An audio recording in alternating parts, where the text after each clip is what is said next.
two major parties in the United States, Democrats and Republicans.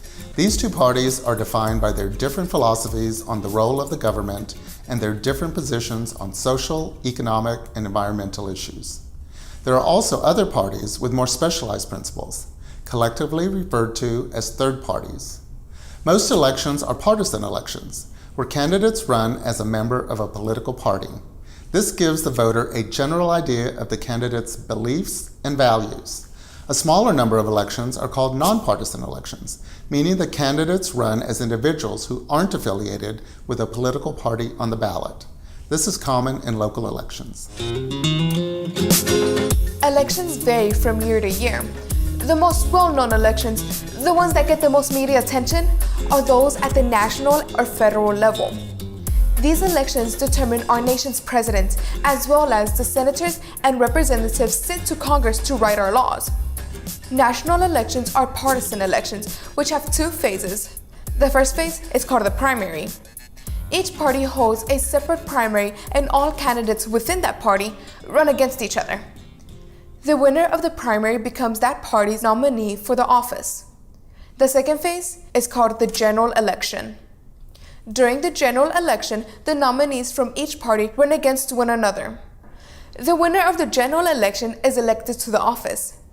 Statewide elections in Texas are also partisan elections and use a similar primary and general system.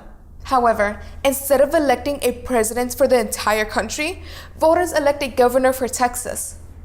Similarly, instead of electing lawmakers for the country, voters elect state senators and state representatives to make laws that only apply to Texas.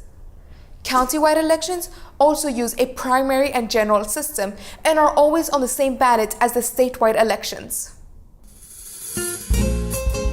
At the city or municipal level, elections use a nonpartisan system where candidates are not affiliated with a political party on the ballot. These elections determine our mayor, city council members, and other local officers. In nonpartisan elections, there are no primaries, and all candidates for each office run against each other. If a candidate receives over 50% of the vote, they win the election. However, nonpartisan elections can have lots of candidates, and often no candidate will secure the necessary 50%. When this happens, a runoff election is typically held. In a runoff election, the two candidates with the most votes run again, this time as the only candidates on the ballot. The winner of the runoff wins the election. While presidents and governors tend to get more media attention, it's important to recognize the awesome impact that local elected officials have on our lives. As you move down the levels of government, the responsibilities become more and more focused to the place you live in.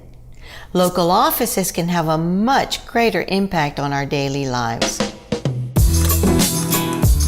We're excited to offer this series for free, but we need your help to share it with anyone who wants to learn more about the voting process. Check out our website and follow our YouTube channel for new videos in the coming weeks.